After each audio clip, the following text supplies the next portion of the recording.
le gris-gris de terre noire. Il y a très longtemps, dans un village oublié des montagnes, on parlait d'un objet interdit, une petite bourse en cuir vert, fermée par un cordon. À chaque extrémité, une bille polie retenait le lien.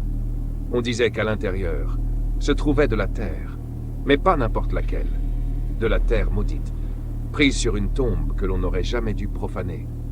Le gris-gris passait de main en secret. Certains disaient qu'il portait chance, qu'il protégeait celui qui l'avait. Mais les anciens savaient. Le gris-gris ne protégeait pas. Il appelait. Une nuit, un jeune homme du nom de Malric en fit l'acquisition. Un colporteur le lui avait vendu pour presque rien. La petite bourse sentait le cuir humide. Les cordons usés semblaient pourtant solides. Malric n'y croyait pas. Les histoires de malédiction, ce n'étaient que des contes. La première nuit, il l'a gardé sous son oreiller, et il a rêvé. Un rêve lourd, étouffant. Dans ce rêve, il marchait pieds nus dans une terre froide, gorgée d'eau, et derrière lui, toujours, des pas lents. Mais quand il se retournait, il n'y avait rien.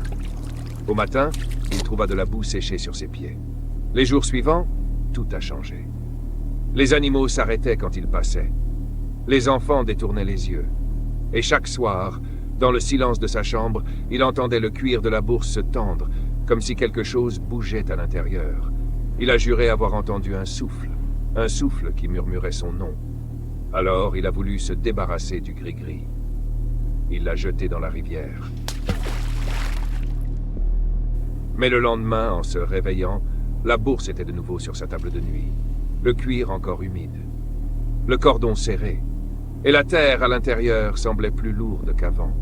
Les anciens du village lui ont dit qu'une fois choisi, on ne pouvait plus s'en défaire, que le gris-gris se nourrissait, qu'il appelait ce qui reposait dans la terre.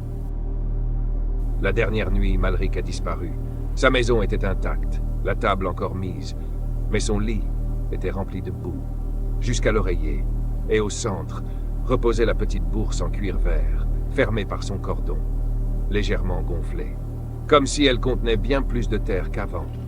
On raconte qu'elle existe encore, qu'elle attend, et si jamais vous en trouvez une, surtout, ne l'ouvrez jamais.